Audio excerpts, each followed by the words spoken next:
Hello and welcome back to this week's What Just Happened with myself, Will Marshall, and my good friend Alistair Simmons. Welcome back. We've had a week off. We had a break after like 6 months of writing a reasonably long newsletter every week and a good few weeks of the podcast, and we've come back refreshed and energized. So as usual, we'll be taking a little wander through some of the most interesting news articles we've read this week, and you can get in touch with us at WJH Blog on Facebook and Twitter, and shout at us or give us feedback or whatever you choose to do. So Ali, should we start with the good news? Yeah, let's start with the good news. Good news. I was just going to start with the Drake equation. I don't think I've heard of this before. The Drake equation, yeah, it's quite interesting. So this is a way to ascertain the lower limit of the likely number of planets with intelligent life capable of establishing communications with us. And basically some work's been done over the last few months on taking into account some more things that we know about the galaxy that we didn't the last time. This was sort of recalculated a few years ago, and they've come to a new figure for the number of civilizations that they think we could get in contact with, which is 36, which is a very pleasant number. It's one of my favourite numbers, actually. It can be divisible so many ways. Anyway, so that's 36 possible civilizations within our galaxy. Now, it's very unlikely that we'd actually managed to contact any of these people, I say people, green men, because the distances involved. So the closest one is I think something like 7,000 light years away. So you'd need another 7,000 years for the sound to get there and back. I haven't explained that very well at all. Read the article. There's a link. It's great. So if you were travelling at the speed of light, it would take you 6,120 years to get to the nearest of these. Yes, that is a much better explanation. 36 is remarkably close to 42, isn't it? That's what I was thinking, yeah. Almost a Douglas Adams reference. Gave me a little shiver, that. Made me very happy. I think Douglas Adams would be pleased. If only we knew. It kind of gets you around the Fermi Paradox, doesn't it? The Fermi Paradox, if I'm remembering correctly, is one of those many things in popular culture which is called a paradox, despite not being in any way, shape, or form paradoxical. Just like, why haven't the aliens come and contacted us yet? Because the universe is big. The universe is really, really big. Less of a paradox, more just a fact. It's like the simulation paradox, isn't it? It's like, we must be living in a simulation. It's like, well, yes, if you start off with the premise that we're in a simulation, then we must be in a simulation. Otherwise, it's not very confusing. No. Anyway, enough of my philosophical pretense, as usual. Like, go and argue with Elon. I'm gonna segue us on a completely irrelevant tangent onto the story about Chaz. Swing low, sweet Chaziot, or Chaziots of Fire, whatever you prefer. Quite proud of both of those. You're working on those quite ones. Funny. Yeah, good puns. It's been a long 2 weeks. That's all I've been doing. I don't have anything else going on. The Capitol Hill Autonomous Zone. Sorry, did you have anything else you wanted to say about the aliens? No, I'm done on the aliens. I mean, aliens not permanently.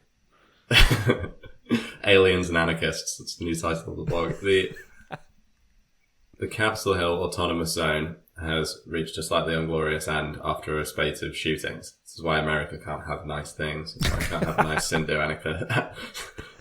anarcho-syndicalist communes, because they always end in senseless gun violence.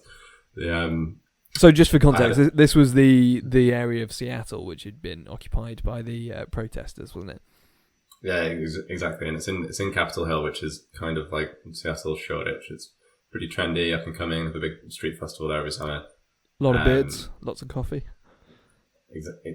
Too much coffee. There's a couple of videos of the self-appointed leader of this, which I'll get to how ridiculous that is in a second. But there's a couple of videos of him stood on the roof of a car talking in front of a Starbucks. And it's like the Starbucks logo is like obsequiously, it's just like very obviously in the background. It's just like it's like we're in Seattle. Like, is Starbucks? Are you willingly giving Starbucks this material? Like, well, it's just impossible to be that far away from a Starbucks in Seattle.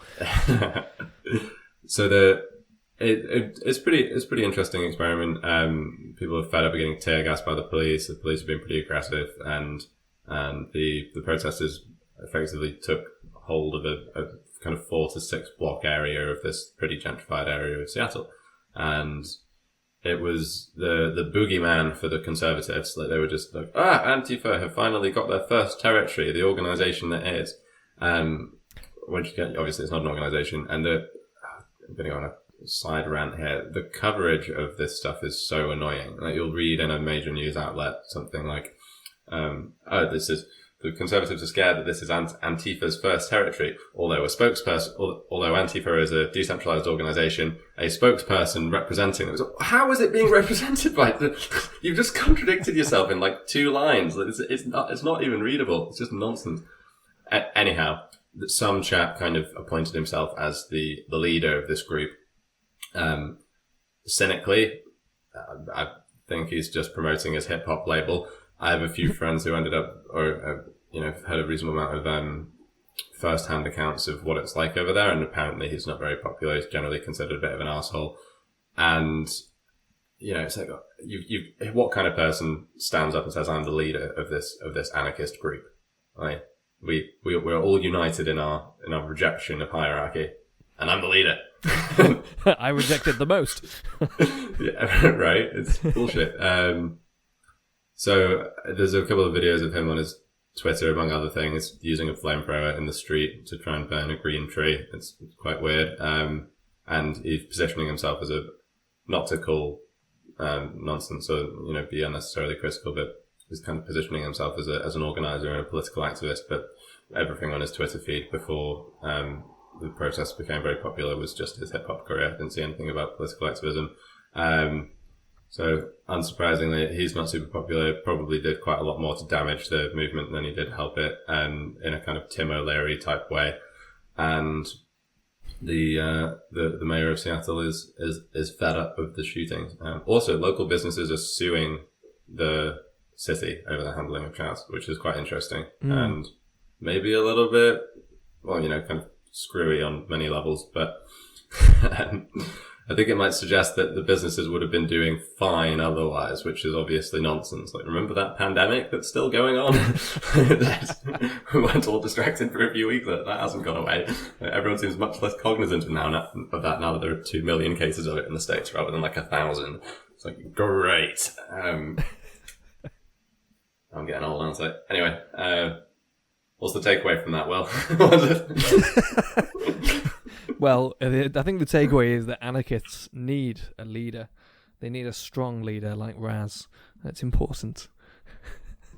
No, I don't know. I'm not sure what the takeaway is. I think the takeaway is that the Americans can't have nice things. I think you said it best. And also guns. Yeah, it's not great. You know what I think of when I see this Chaz thing? I think of communes that exist in the gaps between the west and east side of the Berlin Wall. Those things are insane. They've been there for decades. People are predominantly peaceful. It's just like long-standing anarcho-syndicalist squat things that are they're still there. I remember walking past them on a school trip with an incredibly nervous teacher years and years ago, which was absolutely hilarious. But what can happen in Germany after the fall of the Berlin Wall and reunification and all that is quite different to what can happen in a gentrified area of Seattle. But Christiania as well in Copenhagen is an interesting one. I mean, we had a very memorable evening there. Well, I say memorable, when we were about 18, and I think the thing that made me laugh the most about that entire thing was being in this sort of anarchist, leaderless commune society where people seem to be pretty happy. And then there were two things that really stood out, and one was a conversation with somebody in which she said, yeah, it's pretty cool, it's usually pretty chilled, apart from occasionally when the police come and we throw Molotov cocktails at them, which made things feel a lot less chilled. And then there was also about 2 or 3 a.m. when I saw a Coca-Cola van arrive to restock one of the restaurants. And that juxtaposition just really really jarring, and really made me realise what what the limits are to a commune existing in the developed modern cities that we have. It's funny place. That's fascinating. You can reject the government, reject its institutions, but can you actually reject the supply chains and the market forces? Like, what's the predominant? Where's the power coming from? God, that's thought provoking. Should we talk about the man who tried to ensure pandemics? Yes. Let's talk about Nathan Wolfe. This is really interesting, and we've linked to the full article in Wired from this month's edition, and it is well worth reading. It's a longer one, and it goes into much greater detail than we do. But it's about a virologist, Nathan Wolfe, and he became convinced, as so many others did, during a study of cross-species virus transmission, that we were due a pretty big pandemic on a large scale. He said in 2006 it's about a 100-year event, and the longer he studied this, he realised that one of the biggest human impacts of a disease like this would actually be the effect on the economy, because as much as we support lockdown and everything like that, there's a direct correlation between economic damage and deaths, premature deaths, which is difficult to reconcile. And so he established a company which crunched data on pandemics and actually spun it off into what would become the world's first pandemic insurance. Now, pandemic insurance hasn't really existed. Now, you may have business insurance that you believe covers you for things like pandemics, as I did. And it turns out that business interruption does not cover you for pandemics, for quite a good reason, really, in that insurance works by hedging its bets. So, your local insurance company buys a reinsurance package, which packages together many, many insurances, so that, if you have a colossal storm that floods out the entire area, it would send your local insurance company bankrupt if they didn't have reinsurance against somewhere else that hasn't had a massive storm. So, but what happens when you have a pandemic, when the entire world is affected? It's very, very difficult to insure. The way that you can do it is to sell them to pension funds, which will buy the reinsurance on pandemics. Anyway, Nathan Wolfe tried to set one of these up. He did set it up in 2018, but nobody bought it. So there'll be quite a few people kicking themselves on that one now. And anyway, so he's not kicking himself, because obviously it would have put him well out of business, having a pandemic within 2 years of selling said pandemic insurance. But everybody's chomping at the bit to buy it now. So it sounds ridiculous on the face of it, doesn't it? As pandemic insurance, it sounds like volcano insurance, or exactly. So it sounds silly. It's but just to illustrate the points about the local, like risk locally versus risk globally, and like isolated events, and assuming they're not all going to happen concurrently, well, you could sensibly sell an insurance against volcano eruptions on the assumption that not everyone. There's going to be a critical mass of people all over the globe. If you have this global company, some of your global products, that all are afflicted by volcanoes in some way at the same time. But you might not be able to sell super volcano insurance, because if the super volcano in Yellowstone goes off, it's going to be a global catastrophe, and you will definitely go bankrupt, and you won't be able to pay out a meaningful amount of your claims if shit hits the fan, if magma hits the fan. And the thing about the pension funds is quite interesting. Just see if I'm understanding this right. Pension funds are going to have to pay out pensions in the future, and they're going to have to pay out more money the longer people live. And if there's a pandemic and loads of people die, they get to pay out less money. Yeah. So I'm trying to remember this incentive. Are they in some way, shape, or form hedging their bets, buying this pandemic basically. Insurance? I need to look into this exactly what the motivation was. What was the logic there? Yeah. Anyway, pension funds were buying it. Pension funds offered to back the reinsurance policy for pandemics. So clearly there's a reason. We'll find out. So that's it. They weren't buying it. They were underwriting it. Underwriting it, yeah. Are you going to buy a pandemic insurance, well? Yeah, definitely. Would have bought it. No, there's no. But this is the funny thing is obviously all of these companies now are buying this pandemic insurance, And the chances of another major pandemic coming around in the next sort of 25 years are pretty slim. So you can see exactly what's going to happen. That everybody thinks, oh yeah, we'll buy pandemic insurance, and then in 10 years' time there'll be a different sea level, and they'll be going, what the hell are we spending all this money for on pandemic insurance? We're wasting all this money. So they'll stop paying the premiums, and they'll no longer have pandemic insurance, and that's how the insurance industry wins. Happy birthday to Anne. Happy birthday to Anne. Happy birthday, United Nations. Happy birthday to Anne.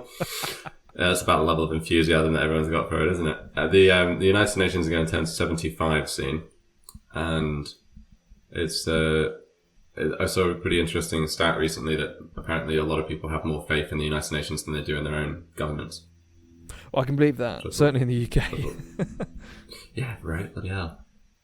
And it's something that, although this is a weird piece of research, it's from God, what was their name? It's from a big PR firm in the States, and this was referenced in The Economist. It's they basically just surveyed people, a few hundred people in 32 countries. It's like, okay, cool, a few hundred people are presumably representative of millions of residents. Likely story, but nevertheless, it's kind of a feasible idea that the UN would be more popular than local governments, and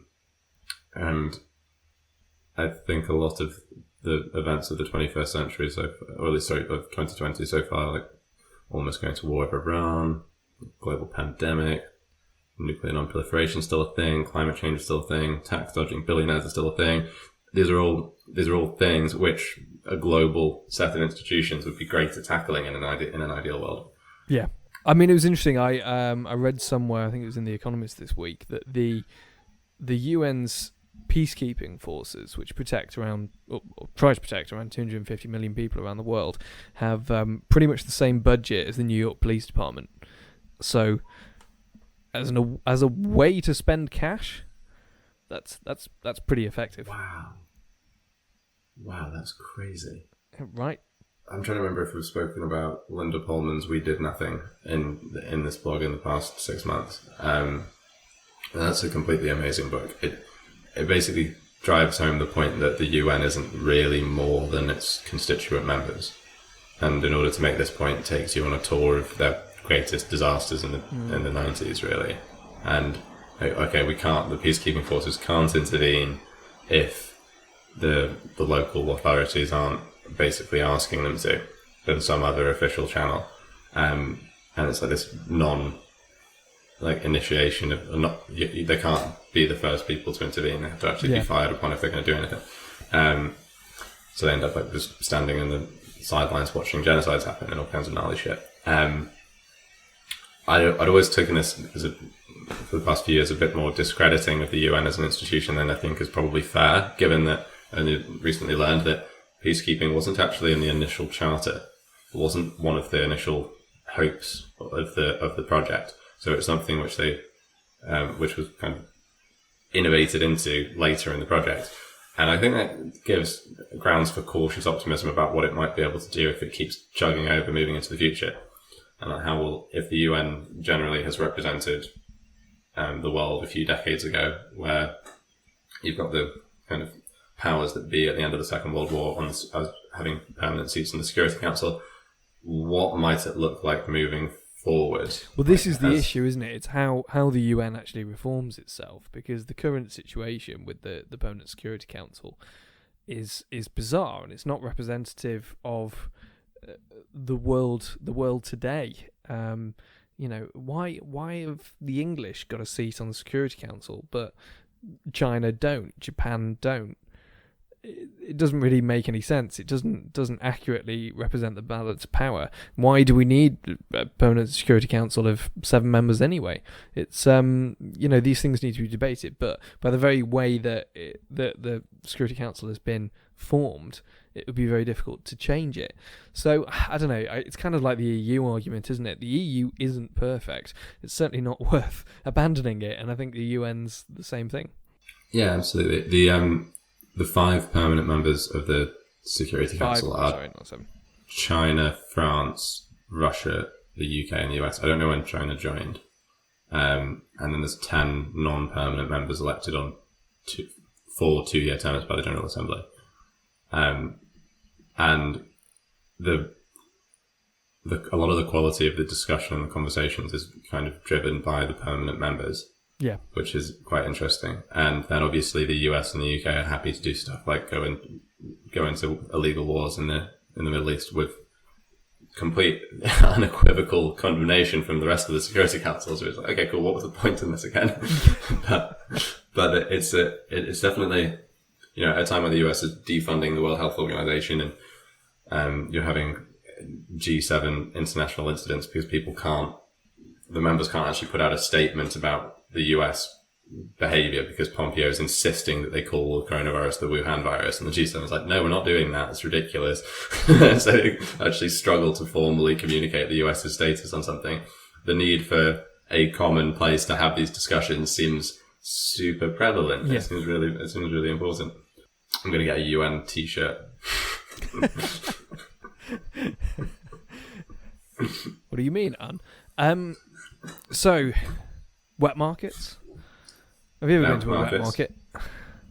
Yeah, I bought a big old thing of salmon at a wet market in Brixton. Oh, after last time I was in London, and I'm remembering. I learned what a wet market is from reading this bit of research from you. Well, this is so a wet market is a term that's been coming around quite a bit recently because it's believed that the coronavirus pandemic started in a wet market in Wuhan called the Huanan Seafood Wholesale Market, I think. And the issue with wet markets is that they don't just do trade in dead meat. By their very nature, a lot of the animals that are being sold there are live, and then you've got the wildlife trade interacting with it, and you've got potentially captured live animals that wouldn't usually come into contact with each other, which do. Right, so that's the unusual thing here, isn't it? It didn't just come from a wet market. It came from a wet market that is in the same building as one that sells live wild animals. Yes, exactly, and this is where there's a slight issue coming because the sort of natural reaction from anybody reasonable would, on hearing that the fact that this came out of a wet market, would be, well, we just ban wet markets, don't we? Like that's what we do. But surely that's the sensible thing to do. But obviously, it's a little bit more nuanced than that, as these things always are. The wet markets are all over the world. They're in every major city in the world, and they're culturally important to huge communities of immigrants in the West, and not just wet markets were where we bought our food from until refrigeration became widespread. Now, I'm not saying they can not be horrifying. I've been in a couple of wet markets in Morocco, and that was pretty gnarly. Not gonna lie, quite a smell that'll stay with me for the rest of my life. But there's something to be said for buying your chicken that fresh if you're going to eat your chicken, and one of the points that people have made quite rightly is that when you get rid of wet markets, all you're actually doing is putting everything behind closed doors and putting everything in one place and concentrating potentially problematic abattoir conditions in one place from where a load of food is distributed all around an area or a country or internationally, and which can spread disease, as happens, as the US has a massive problem with food poisoning, and as you pointed out, E. coli on lettuce. Oh, Jesus. That's just on the wet market thing. So it comes from, we've got in here that it's the fact that the ice that's used to keep the food fresh melting. So there's quite a few explanations for the name, and one is that ice is usually used to keep it fresh, and they're washed down and slightly more gorily. There tends to be blood around. But going to local smelly fish market and getting a nice big bit of salmon where you can actually see the whole thing and it's sat on a bed of ice, that's one thing. Seeing a pangolin shuffling around among the training ice cubes would be quite another thing. That is the different thing, yeah, and that's where regulation comes in. Proper regulation and enforcement. It's all very well to just say, you just shut down all of these wet markets. Well, that doesn't really effectively change anything. You'd still have the wildlife markets. They'd just go underground. A cautionary tale to the UK as we move into Brexit and start trying to get a load of experimental US hormone-fed beef and other things as we sidestep all of these ridiculous European regulations about how we shouldn't wash our lettuce with poo water. I mean, and how we shouldn't have maggots in our peanut butter and rat hair in our jam. I know it sounds like a complete joke, but people genuinely get E. coli in the States from lettuce. Like, what on earth? That is so unthinkably gnarly. I'm also fascinated by the fact that you guys spray all of your fruit and veg with water constantly. You just mist it constantly. Yeah, you get nice, soggy, tasteless herbs. Nice Legionella sprayed fruit and veg for everybody. Great. I'll have that with my chlorine chicken, thanks.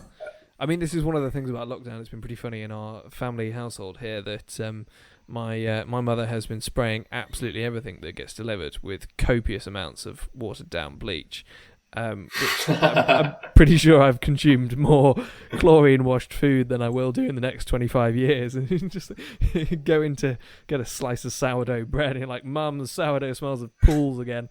It's quite an experience. We may not get coronavirus, but we may die of bleach poisoning. I think we should go on to the Khole. This was a short story. It was pretty entertaining. So some researchers at Cambridge University have been working on drug therapies for Huntington's disease, and have inadvertently stumbled on the scientific explanation for the Khole.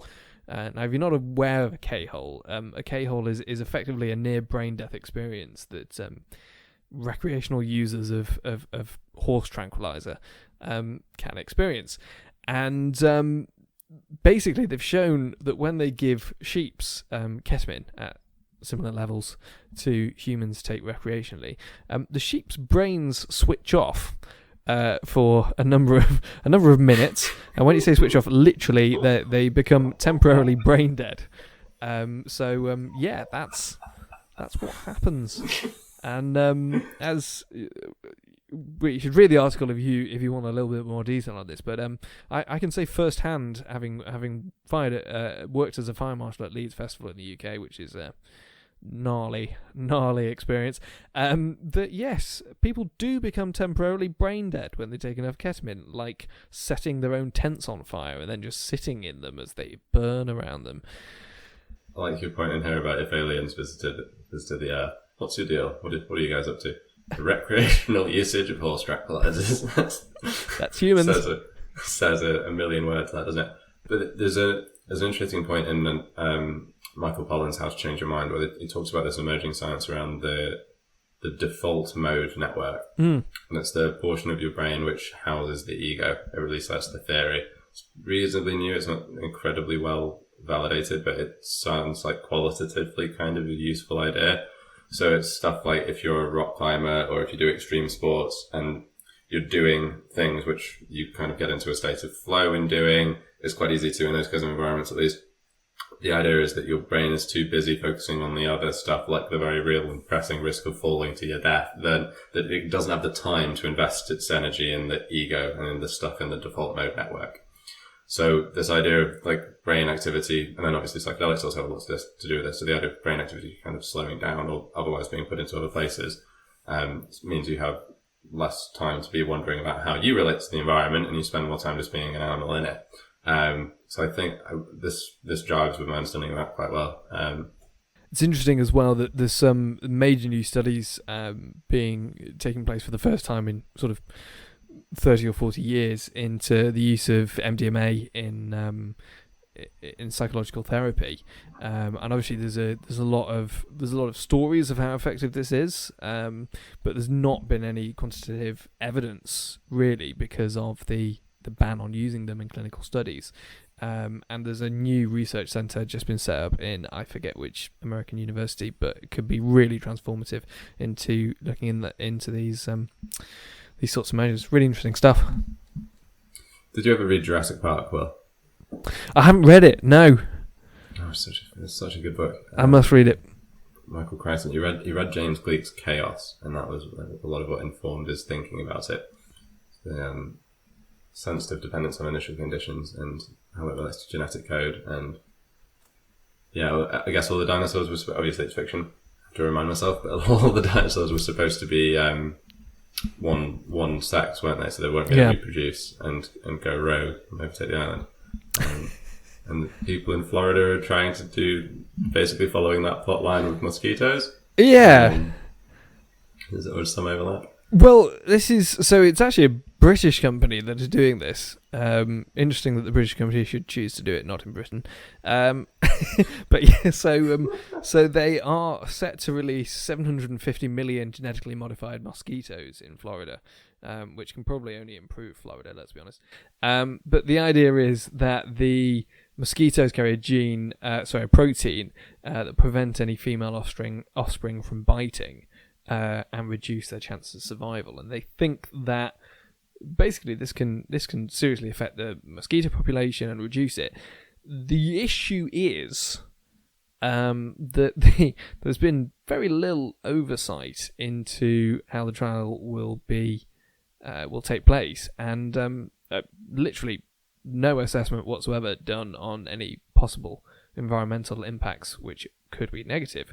So it really is a little bit of a Jurassic Park moment of just releasing millions and millions of genetically modified prehistoric creatures, and let's see what happens.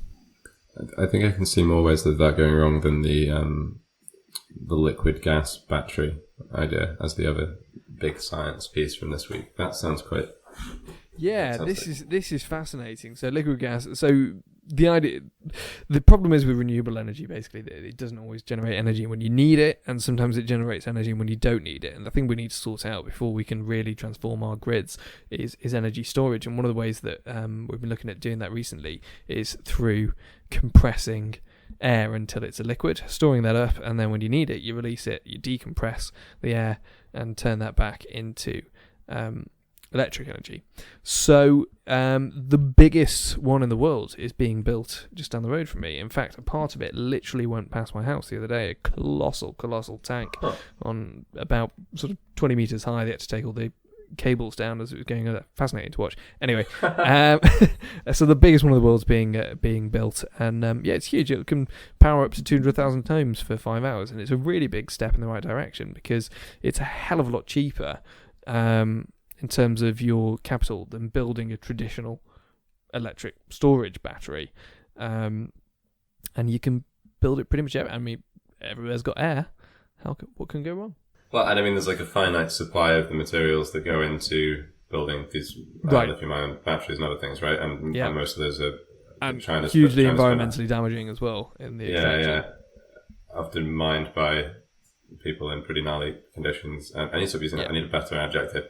And I mean, China invested like $150 billion or something similar in the past decade or so in African infrastructure in exchange for various mineral rights. Yeah. So, it's probably important that we have local ways of doing large batteries. And while the Electric Mountain in Wales is a fantastic instantiation of like an upscale version of this, you need a mountain and 2 lakes at different heights so you can pump water between them. It's also, it doesn't do, in terms of the actual storage of energy, it doesn't come even close. I mean, you from Electric Mountain, you're talking about maybe like a 20-minute boost to the national grid, but the longevity is not huge. And I think in terms of efficiency, compressed air is considerably higher. I mean, that's always the issue with electric storage, is you lose a big chunk of it in changing form of power. But yeah, interesting stuff.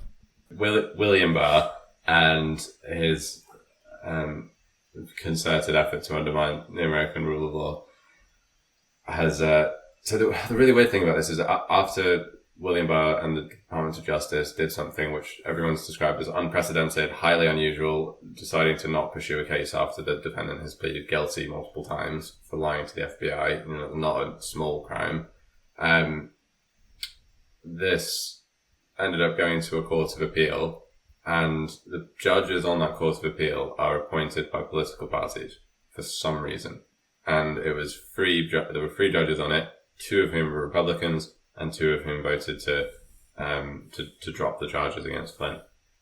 So the idea that there hasn't been any political intervention in this whole thing is a complete fiction.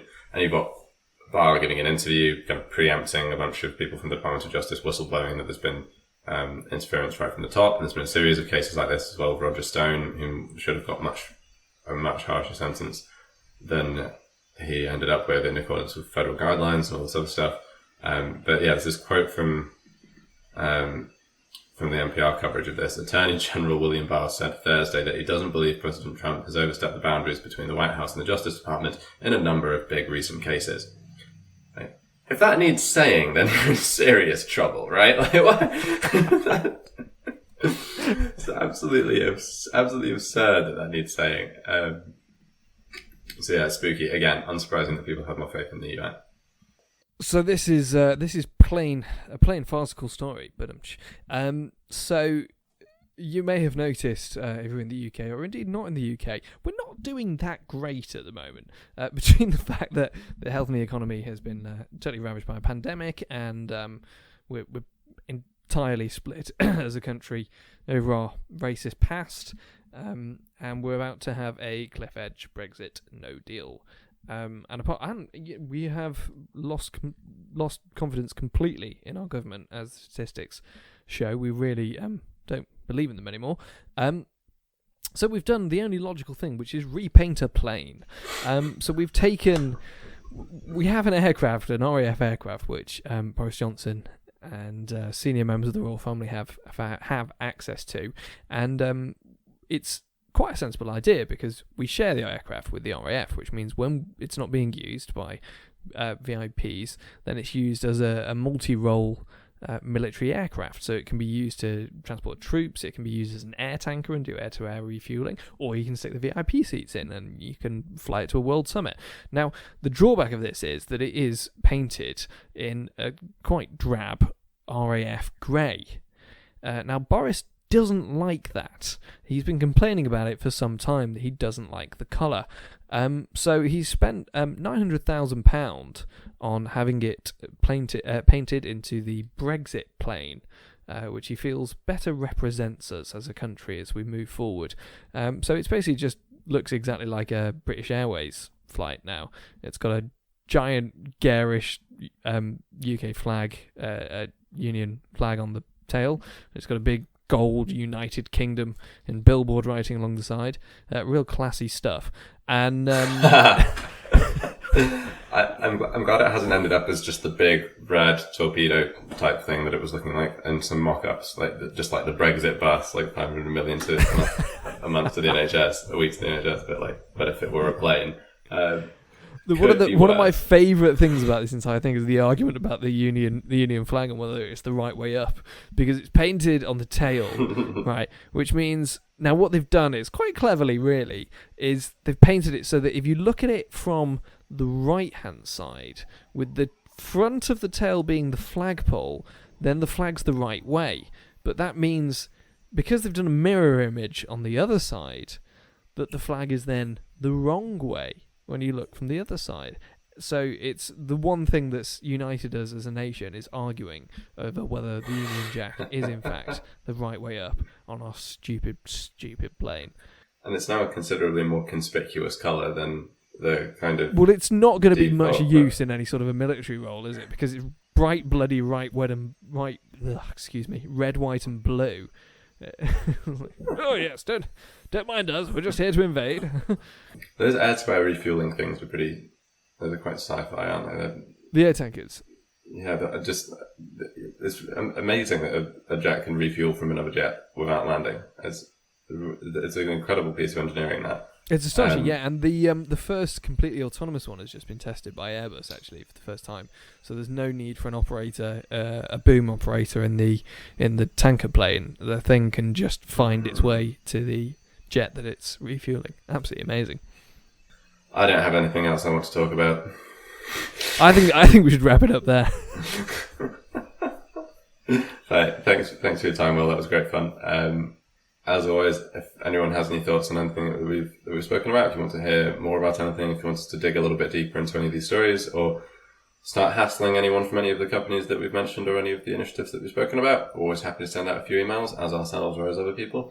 And you can participate in the conversation on Twitter at WJHblog, or go to whatjusthappened.news, and you'll see all of our blogs from the past 6 months, and there's a newsletter where we send out this text as well. So thank you for listening.